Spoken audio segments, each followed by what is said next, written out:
So I've done some sketching and I came up with some ideas. I did some massing. You see the little sketches on the left-hand corner at the top. I just looked at some of her favorite toys and reduced them to their basic forms.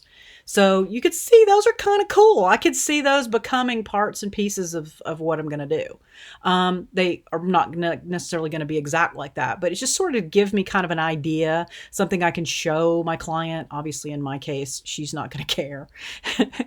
But I kind of like where this is going. It does have that style to it as well, or starting to get that style to it that we kind of talked about. And then I started thinking, okay, I need to start thinking about what's going to go in this. So tower shapes, the tower stacking. This is going to need to be tiers because cats like to climb like trees. Hiding spaces because cats love boxes. Embedded toys or toy area for play. Area for napping, hide and seek play. So there are ways to do that. And then I just down here, I kind of, I did my principles and elements. Dada meets pop art. And then these are the things that I came up with for how I'm going to apply the principles and elements to my ultimate design. And then I did the program. So one of the first things you want to do is look at the site where you're putting your habitat. And in my case, it's just a playroom in my house. There's a room in my house dedicated to this. So the room is 11 by 13. And I did a sketch down here in the middle to the left and went 36 inches all the way around. Actually, I don't think I did that right. So this space will be smaller. No, that's right. Okay, sorry. So it's 6 feet off. I took 6 feet off 11 and 6 feet off. And so I came up with a 5 by 7, which is kind of nice because I could get a carpet that I could lay down. Excuse me. So I could lay down a carpet that's 5 by 7 so that I could see the physical space.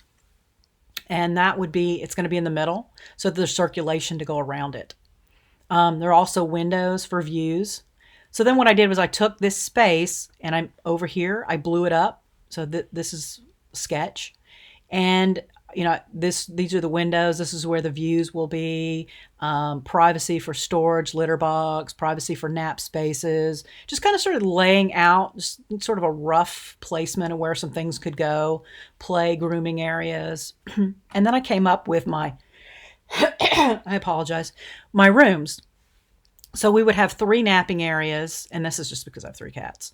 Lounge areas, play area, hidden litter box, a grooming area, viewing platforms, and those can be the same as lounging areas because they kind of do the same thing. And the viewing platforms are so they could go through there's 3 different windows that they could look at, but also the idea of them overlooking the play area would be cool. So I thought, well, 5 viewing platforms so they can look out the windows and also look down on what's going on below them. Cats love to do that.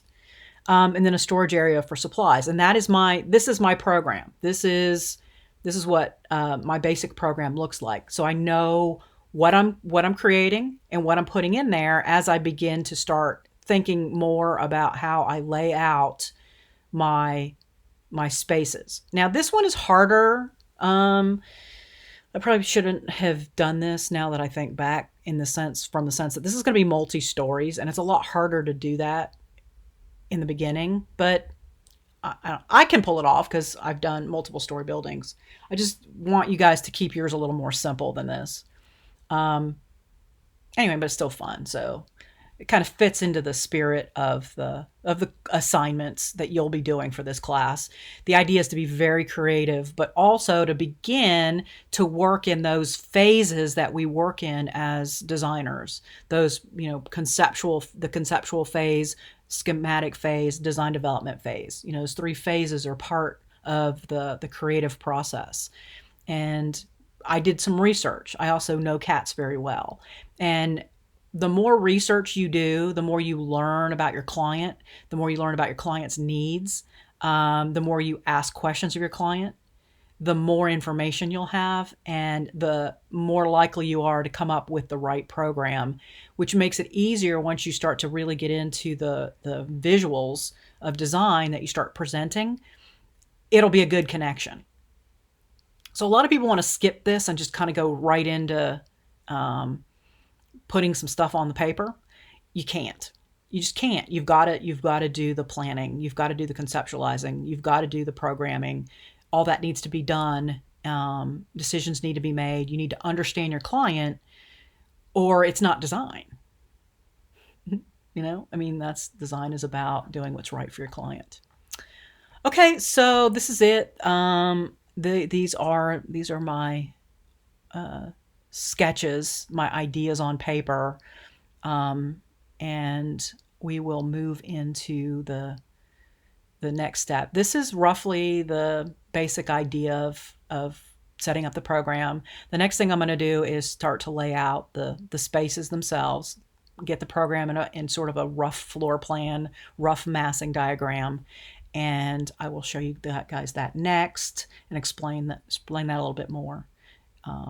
Okay, thanks. See you in the next video.